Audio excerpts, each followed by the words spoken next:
तो यहाँ पर समझे, तुम सबको हम पिछला वीडियो में बता दिए थे कि रिक्तिका दोष क्या है और इनकी विशेषता क्या है। तो आज के वीडियो में हम पढ़ेंगे इसका दूसरा पार्ट। पिछले वीडियो में जहाँ तक हुआ था उसका अगला पार्ट हम देखेंगे कि आज क्रिस्टलीय दोष के एक पॉइंट है ये अंतरकाशी दोष।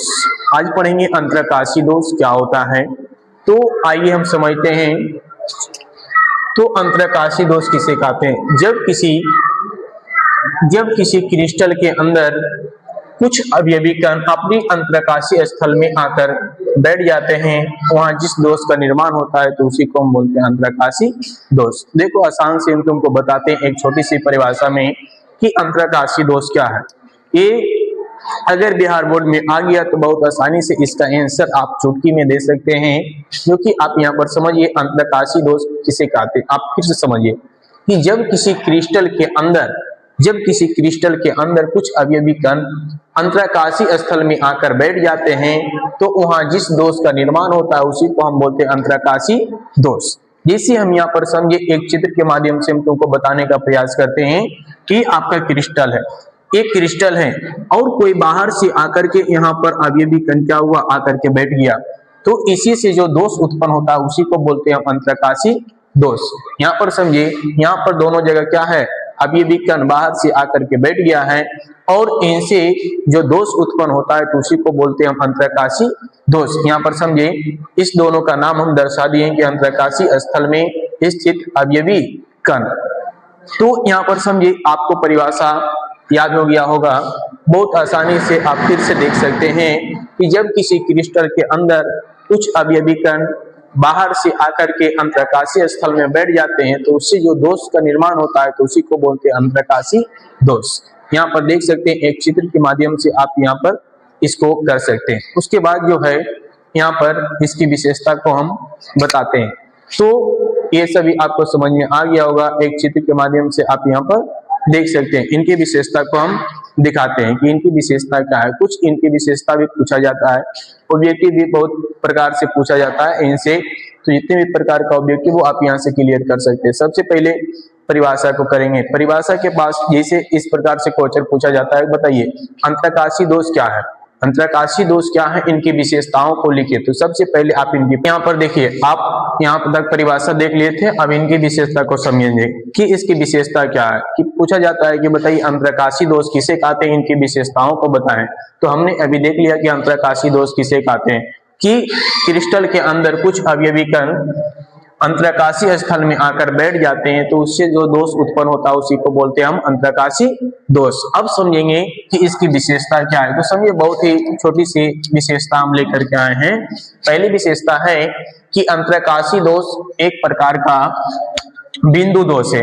अंतरकाशी दोष एक प्रकार का बिंदु दोष और इसी को हम बोल सकते हैं रस समीकरणमितीय दोष भी कहलाता है। दूसरा क्या बताएं, दूसरा हम बताएं कि अंतरकाशी दोष के कारण क्रिस्टल का घनत्व क्या होता है, बढ़ जाता है। क्योंकि यहाँ पर समझिए क्या हम बताएं अंतरकाशी में कि अंतरकाशी स्थल में आकर के बाहर से कोई अवयवी कण बैठ जाता है तो बताइए उसका जितना पहले से क्रिस्टल था उसमें क्रिस्टल की संख्या जैसे जैसे बढ़ाएंगे उसका घनत्व भी क्या होगा, वैसे वैसे बढ़ेगा। अब यहाँ पर समझिए क्या बताएं कि अंतरकाशी दोष के कारण क्रिस्टल का घनत्व क्या होगा, पहले की अपेक्षा उसका घनत्व क्या हो जाता है, बढ़ जाता है। अब यहाँ पर समझिए कि अंतरकाशी दोष अनआयनिक दोष होता है, यानी कि अंतरकाशी दोष भी होता है, इसमें आयन की संख्या नहीं पाया जाता, इसमें आयन नहीं पाया जाता, यानी कि क्या होता है, अनआयनिक होता है। यहाँ पर ध्यान दीजिए। उसके बाद यहाँ के बाद हम देखेंगे कि फ्रेंकल दोष क्या होता है, फ्रेंकल दोष किसे कहते हैं। उसके बाद इसमें कुछ पॉइंट है, पॉइंट को देखेंगे। सबसे पहले इसकी परिभाषा को आप समझेंगे कि फ्रेंकल दोष कहते किसको। तो वैसा क्रिस्टलीय दोष जिसमें अवयवी कण अपने वास्तविक स्थान को छोड़कर अंतरकाशी स्थल में चल जाते हैं, जिससे आयन का निर्माण होता है, आयन का जो स्थान होता है ये स्थान क्या होता है, रिक्त हो जाता है। और इस प्रकार के दोष को हम क्या बोलते हैं, फ्रेंकल दोष। फिर से समझने का प्रयास करें कि फ्रेंकल दोष होता है क्या, इसकी परिभाषा हम किस प्रकार दें।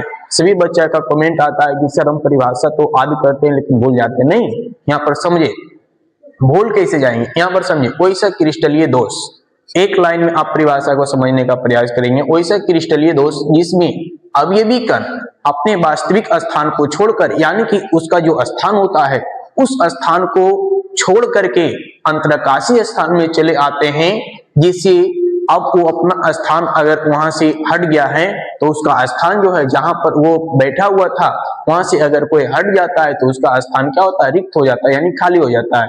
तो इससे इस प्रकार के दोष को हम क्या बोलते हैं, फ्रेंकल दोष। देखिए परिभाषा क्या हम लिखे, कोई सा क्रिस्टलीय दोष जिसमें अवयवी कण अपने वास्तविक स्थान को छोड़कर अंतराकाशीय स्थल में चला जाता है, जिससे उस आयन का स्थान रिक्त हो जाता है, तो इस प्रकार के दोष को हम क्या बोलते हैं, फ्रेंकल दोष। जैसे हम तुमको समझाते हैं, एक चित्र के माध्यम से आप देखने का प्रयास करें कि यहाँ पर देखिए, यहाँ से आयन जो था ये अवयवी कण अपने वास्तविक स्थान को छोड़ करके कहाँ चला आया है, अंतराकाशी में चला है। देखिए तो है क्या, तो यहाँ पर समझिए इसका स्थान जो था वो रिक्त हो गया। तो इसी प्रकार से जो दोष उत्पन्न होता है उसी को हम बोलते हैं फ्रेंकल दोष।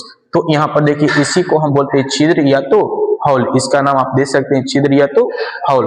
और यहाँ पर देखिए ये क्या है, तो अवयवी कण अंतराकाशीय स्थल में, यानी कि क्या बताएं, अपने वास्तविक स्थान को छोड़ करके अंतराकाशीय स्थल में चले आते हैं। तो इसी का यहाँ पर देखिए परिभाषा हो गया।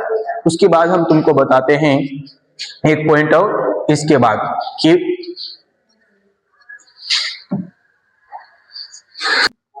उसके बाद आप लोग यहाँ पर समझे, उसके बाद परिभाषा के बाद आप देखने का प्रयास करेंगे कि ये फ्रेंकल दोष होता क्या है, इसके बारे में दो चार पॉइंट को समझे। क्या बताएं कि यह दोष आयनिक ठोस में पाया जाता है, यानी इस दोष में आयन पाया जाता है, आयन को हम बोलते हैं आयनिक ठोस।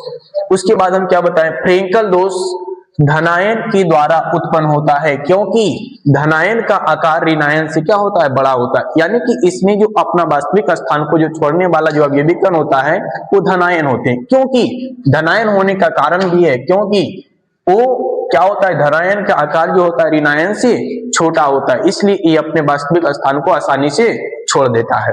उसके बाद तीसरा पॉइंट देखेंगे कि फ्रेंकल दोष के कारण क्रिस्टल का घनत्व क्या होता है, वो परिवर्तित रहता है। यानी कि वो अपना वास्तविक स्थान को छोड़ता है, लेकिन अपने वास्तविक स्थान को छोड़ करके अंतराकाशीय स्थल में ही चला आता है, यानी कि अपना ही घर में रह जाता है, इसलिए उसका जो घनत्व होता है क्या होता है, वो परिवर्तित।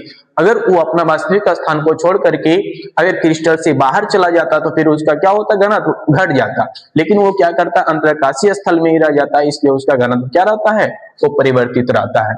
आगे समझिए क्या बताएं, फ्रेंकल दोष के क्रिस्टल में धनायन, ऋणायन और आवेश की संख्या क्या होती है, बराबर। यानी कि फ्रेंकल दोष जो होता है इसमें धनायन की संख्या और ऋणायन की संख्या और आवेश जो होता है तीनों क्या होता है, बराबर होता है। अतः यह क्रिस्टल क्या होता है, उदासीन होता है। आगे समझिए, आगे क्या है, लास्ट पॉइंट है कि फ्रेंकल दोष का खोज कभी कभी एग्जाम में ऑब्जेक्टिव में पूछ लिया जाता है कि बताइए फ्रेंकल दोष का खोज कब किया गया और इस वैज्ञानिक का नाम क्या है। तो समझिए, फ्रेंकल दोष का खोज 1930 ईस्वी में, फ्रेंकल दोष का खोज 1930 ईस्वी में रूस का वैज्ञानिक, कहाँ का वैज्ञानिक था खोज करने वाले फ्रेंकल का, तो वो था 1930 ईस्वी में रूस का वैज्ञानिक। इसका नाम क्या है, तो याकॉब फ्रेंकल ने, फ्रेंकल का खोज करने वाले का नाम क्या है, ये रूस का वैज्ञानिक है और याकॉब फ्रेंकल ने कब किया था, 1930 ईस्वी में। चलिए फिर हम नेक्स्ट वीडियो में मिलते हैं, आज का क्लास यहीं तक करिए।